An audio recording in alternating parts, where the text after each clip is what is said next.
Okay, now we go for the other addition. The problem of detecting the amino acid is this. When amino acids or the proteins, when expecting for a UV spectrophotometer, there will be lots of absorption. We know that from the previous episode, that the absorbance will be very broader because of the use of the salt. That is on one hand. The other problem is when the amino acid have a side chains. Example, look into this amino acids. Aspartic acid, glutamic acid, histidine, glutamine, they do have a longer side chains. All these side chains will give absorption, but they do so in the same absorption region, and therefore detecting is becomes very problem. Okay, as I told earlier, the same transitions happens at the similar region, and therefore how to move forward. It's better to inspect their absorption after 230, and that's how we go into the near UV region. The near UV region spans between 230 to 340 nanometer. In this region, one can usually look for the chromophore. Example, the aromatic rings. How do they show absorptions? And these may seems as an asset in detecting the presence of the particular amino acid group. Example, we consider the three amino acids neutral pH. For example, tryptophan, tyrosine, and phenylalanine. They, in the near UV region, shows peak. Example, phenylalanine shows a weak intense band at 250 nanometer, whereas the tyrosine shown similar, maybe at 274 they shown a band.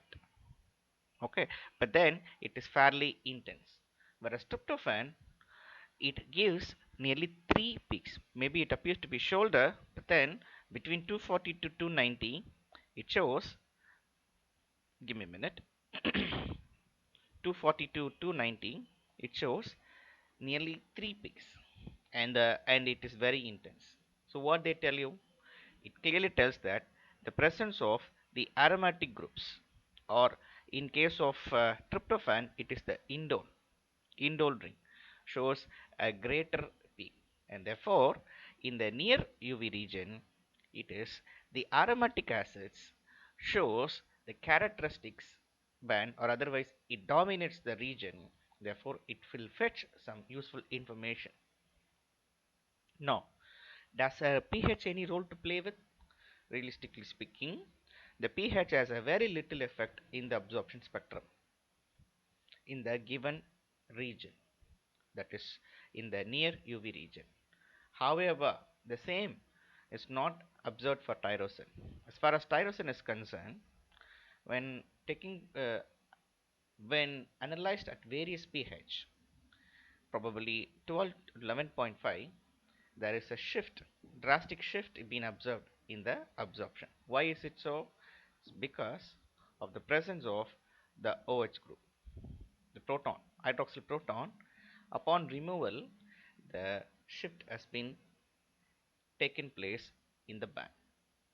So, and as a whole, one can understand that at the far UV region, it is the peptide that will give significant information about the protein. But after a far region, that is near UV region, 230 to 330 nanometer, it is the aromatic acid which can give up some useful information in understanding the real protein or amino acid residue. However, caution must be caution must be taken, because the excess of presence of side chains obviously complicate the spectrum. Thank you very much.